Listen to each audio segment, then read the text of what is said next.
হলে পঞ্চম দিন শেষে এসে হিরো আলমের আমি টোকাইয়ের ভাগ্যে কি জুটতে যাচ্ছে হিট তকমা। আর এই 5 দিন শেষে সুলতানপুর এবং টোকাইয়ের বক্স অফিসের গ্রস কালেকশন হলো কত, চলুন সেটাই জেনে নেওয়া যাক। হিরো আলম এবং হিরো আলমের আমি টোকাই এই সিনেমাকে যতই বেশি নাকশিটকানো হোক না কেন, এই মুভি কিন্তু মুক্তির প্রথম দিন থেকে ডিরেক্টর সৈকত নাসিরের সুলতানপুরের সাথে এক প্রকার পাল্লা দিয়েই বক্স অফিসে ব্যবসা করে চলছে। মুক্তির 5 দিনের মাথায় এসেও টোকাই সিনেমাটি কোনো কোনো অঞ্চলে সুলতানপুরের থেকেও বেশ ভালো ব্যবসা করে চলছে। যেখানে প্রথম 4 দিন শেষে 27টি সিনেমা হলে মুক্তিপ্রাপ্ত হিরো আলমের টোকাই সিনেমার টোটাল টিকিট সেল বা গ্রস কালেকশন হয়েছিল আনুমানিক 15 লাখ টাকার মতো। সেখানে পঞ্চম দিনে এসে এই মুভি গ্রস কালেকশন তুলে আনে আরো 4 লাখ টাকার মতো।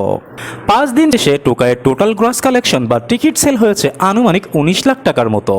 22 লাখ টাকা বাজেটের কোনো মুভি যদি প্রথম 5 দিনে 19 লাখ টাকার মতো গ্রস কালেকশন তুলে আনে, তাহলে সেই মুভিকে কিন্তু হিট সিনেমা বলা যায়।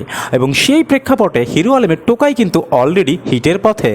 অন্যদিকে গল্পই যে মুভির প্রাণ, সেই মুভিতে হাইলাইটেড কোনো অ্যাক্টর অ্যাক্ট্রেস না থাকলেও মুভি যে ভালো করবে সেটার কিন্তু প্রমাণ বরাবরই দিয়ে যাচ্ছে ডিরেক্টর সৈকত নাসিরের সুলতানপুরের ব্যবসায়িক সাফল্যে একদিকে যেমন নায়িকা অধরা খান এক্সাইটেড, ঠিক তেমনি এক্সাইটেড এই মুভির পরিচালক ডিরেক্টর সৈকত নাসিরও।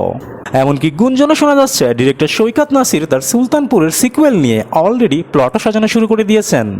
যেখানে মুক্তির প্রথম 4 দিন শেষে 22টি সিনেমা হলে মুক্তিপ্রাপ্ত সুলতানপুরের টোটাল টিকিট সেল বা গ্রস কালেকশন হয়েছিল আনুমানিক 21 লাখ টাকার মতো।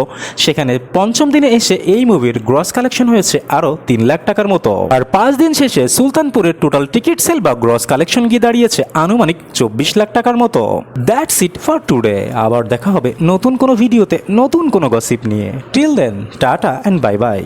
আর হ্যাঁ, প্লিজ সাবস্ক্রাইব করতে ভুলবেন না কিন্তু।